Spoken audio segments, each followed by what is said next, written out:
ശ്രീ ഷോൺ ജോർജ് കൂടി നമ്മോടൊപ്പം ചേരുന്നു. അദ്ദേഹം ടെലിഫോൺ ലൈനിലാണ് ചേരുന്നത്. ശ്രീ ഷോൺ ജോർജ്, തീവ്ര ഇസ്ലാമിക ആശയങ്ങളിൽ നിന്ന് വ്യതിചലിക്കുന്നു എന്നുള്ളൊരു സൂചന ജമാഅത്തെ ഇസ്ലാമിയുടെ നേതാക്കൾ നൽകുകയാണ്. എന്തിനായിരിക്കാം ഇത്തരത്തിലുള്ളൊരു ആശയ പ്രചാരണം അവർ ഇപ്പോൾ കേന്ദ്രീകരിക്കുന്നത്? എനിക്കിതിന് വളരെ വ്യത്യസ്തമായ ഒരു കാര്യമാണ് എനിക്ക് സൂചിപ്പിക്കാനുള്ളത്. ഇവര് എന്ത് തരത്തിലുള്ള നിലപാട് മാറ്റപ്പെടുത്താൻ ഇവർക്ക് ഒറ്റ നിലപാട്, ഇസ്ലാമിക രാഷ്ട്രം എന്ന നിലപാട്, ജമാഅത്ത് ഇസ്ലാമിയും SDP BFI പോലെയുള്ള മുഴുവൻ ഇതിന്റെ എല്ലാ അച്ചുതണ്ട് ഒന്നാണ്. ഇതൊക്കെ വിവിധ മുഖങ്ങളിൽ നമ്മുടെ മുമ്പിലേക്ക് ഇറങ്ങുന്നു. ചിലത് രാഷ്ട്രീയ പ്രസ്ഥാനമായിട്ട് ഇറങ്ങുന്നു, മറ്റ് മതസംഘടനയായിട്ട് ഇറങ്ങുന്നു. ഒന്ന് നിരോധിക്കുമ്പോൾ അതിന് പകരം 8 സംഘടനകൾ പുതിയതുണ്ടാകുന്നു. അതിലേക്കല്ല ഞാൻ സംസാരിക്കാൻ ഉദ്ദേശിക്കുന്നത്. അതൊന്നും അർഹിക്കുന്ന അവജ്ഞയോടുകൂടി ആ സ്റ്റേറ്റ്മെന്റിനെ പുച്ഛിച്ചു കളയുക എന്നത് മാത്രമേ എനിക്ക് പറയാനുള്ളൂ. ഞാൻ പറഞ്ഞു വന്ന മറ്റൊന്നും കാര്യമല്ല.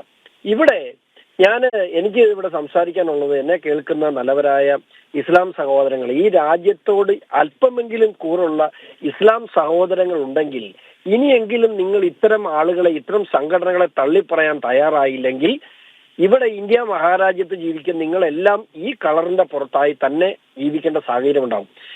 നിസ്സാരമായിട്ടൊരു കാര്യം പറയട്ടെ. കഴിഞ്ഞ ദിവസം ഇതേ ചാനൽ ചർച്ച, ജനം TVയുടെ ചർച്ചയിൽ എന്റെ പിതാവ് ശ്രീ PC ജോർജ് അദ്ദേഹത്തെ വളരെ പ്രകോപിപ്പിച്ചപ്പോൾ അദ്ദേഹം ചില വാക്കുകൾ ഉപയോഗിച്ചു. ആ വാക്കുകൾ ഇവിടെ ഈ രാജ്യത്തെ സ്നേഹിക്കുന്ന ഇസ്ലാം സഹോദരങ്ങൾ കുറച്ചെങ്കിലും ഉണ്ടെങ്കിൽ അവരെ അത് വേദനിപ്പിച്ചു എന്ന് അദ്ദേഹത്തിന് സ്വയം ബോധ്യപ്പെട്ടപ്പോൾ അദ്ദേഹം അത് പരസ്യമായി ആ വാക്ക് പിൻവലിക്കുന്നു എന്ന് മാത്രമല്ല പരസ്യമായി ക്ഷമാപണം നടത്തി. ഓക്കെ, അദ്ദേഹം പറഞ്ഞ വാക്ക് തെറ്റോ ശരിയോ, പക്ഷേ അത് തെറ്റാണെന്ന് തുടർന്ന് സമ്മതിച്ച് അദ്ദേഹം പിറ്റേ ദിവസം തന്നെ അത് മാപ്പപേക്ഷിക്കുകയും അത് മാത്രമല്ല അത് സ്റ്റേറ്റ്മെന്റ് പിൻവലിക്കുകയും ചെയ്തു.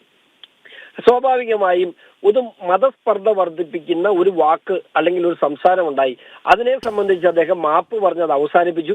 അത് സംബന്ധിച്ച് ഇതര സമുദായങ്ങൾക്കിടയിൽ യാതൊരു പ്രശ്നവും ഈ നിമിഷം വരെയും റിപ്പോർട്ട് ചെയ്യപ്പെട്ടില്ല. പക്ഷേ ആ വിഷയത്തെ കഴിഞ്ഞ 10 ദിവസമായി കേരളത്തിലെ ഒരു പ്രമുഖ ചാനൽ അത് മാത്രം ചർച്ച ചെയ്തുകൊണ്ടിരിക്കുകയാണ്. കേരളത്തിലെ 67 സ്ഥലങ്ങളിൽ നിന്നും അദ്ദേഹത്തിനെതിരെ പരാതി നൽകി, അദ്ദേഹത്തിനെതിരെ FIR ഇട്ടു. അദ്ദേഹത്തിന്റെ FIR ഇടുന്നത് കൊണ്ട് ഇവരെന്താ ഉദ്ദേശിക്കുന്നത്? സ്വാഭാവികമായിട്ടും അദ്ദേഹത്തെ സ്നേഹിക്കുന്ന, അദ്ദേഹം പറയുന്നത് ശരിയാണെന്ന് വിശ്വസിക്കുന്ന ഒരു സമൂഹം ഇവിടെ ഇല്ലേ? അപ്പം സ്വാഭാവികമായും അത്തരത്തിൽ അദ്ദേഹത്തെ അറസ്റ്റ് ചെയ്യുന്ന സാഹചര്യം ഉണ്ടായാൽ ആ സമുദായങ്ങളിൽ പ്രശ്നം ഉണ്ടാകും. യഥാർത്ഥത്തിൽ അദ്ദേഹത്തിനെതിരെ പരാതി കൊടുത്തത്, ക്ഷമാപണം നടത്തി അദ്ദേഹത്തിനെതിരെ പരാതി കൊടുത്ത് ഇവർ ശരിക്കും ലക്ഷ്യം വെക്കുന്നത് മതസ്പർദ്ധ ഉണ്ടാക്കുക എന്നത് തന്നെയാണ്. ഇവർക്ക് ഇത്തരം വിഷയങ്ങൾ, ഇതര സമുദായങ്ങളുമായി നിരന്തരമായ വിഷയങ്ങൾ ഉണ്ടാക്കണം. ഈ രാജ്യത്ത് ഞങ്ങൾ സുരക്ഷിതരല്ല. ഇവർ ഏറ്റവും കൂടുതൽ പ്രചരണം കൊടുക്കുന്ന എന്താണ്?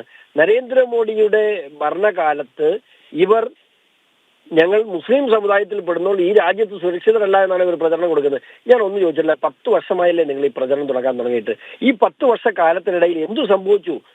ഈ രാജ്യത്ത് ഏറെക്കുറെ 17% ഇസ്ലാം സഹോദരങ്ങൾ ജീവിക്കുന്ന രാജ്യമാണ്. ഞാൻ ഒന്ന് പറയട്ടെ, ഇന്ന് ലോകത്ത് ചുറ്റുവട്ടം കുറെ ഇസ്ലാമിക രാജ്യങ്ങൾ നമുക്കുണ്ടല്ലോ, അതെല്ലാം എടുത്ത് പരിശോധിക്കുക. അവിടത്തേക്ക് ആഭ്യന്തര കലാപങ്ങളുടെ കോട്ടയാണ് ഈ രാജ്യങ്ങളൊക്കെ.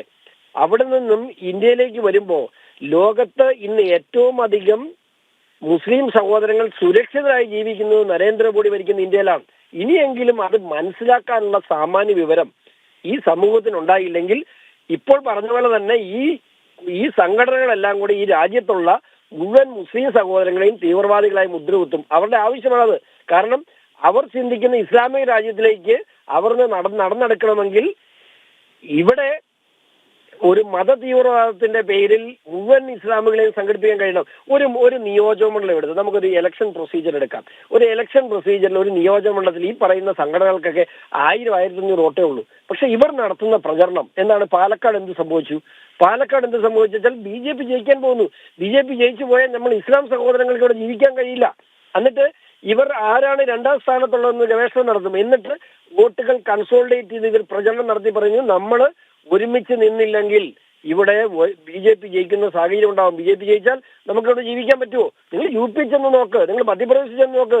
അവിടെയൊക്കെ വലിയ രീതിയിൽ ഏറ്റവും കൂടുതൽ ഇസ്ലാം സഹോദരങ്ങളുള്ള സംസ്ഥാനങ്ങളാണ്. അവരൊക്കെ സന്തോഷമായിട്ട് അവിടെ ജീവിക്കുന്നുണ്ട്. നിങ്ങൾ മനസ്സിലാക്കി, കേരളം കേന്ദ്രീകരിച്ച് മറ്റൊരു കാശ്മീരാക്കി കേരളത്തെ. കഴിഞ്ഞ സാറേ പറഞ്ഞല്ലോ, മറ്റൊരു കാശ്മീരാക്കി.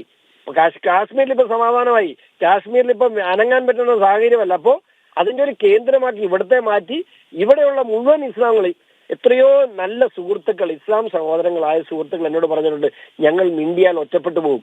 ഞാൻ ഇന്ന് ഈ ദിവസങ്ങളൊക്കെ സംസാരിച്ചു, ഒരു നാഷണലിസ്റ്റ് ഇസ്ലാമിക് മൂവ്മെന്റ് ഉണ്ടാവണം. കാരണം ഈ രാജ്യത്തെ സ്നേഹിക്കുന്നവരുടെ അത്തരത്തിലൊരു മൂവ്മെന്റ് ഉണ്ടായില്ലെങ്കിൽ ഇവരെല്ലാവരും കൂടെ ഇവിടെയുള്ള മുഴുവൻ മുസ്ലിങ്ങളെയും തീവ്രവാദികളായി മുദ്രകുത്തും.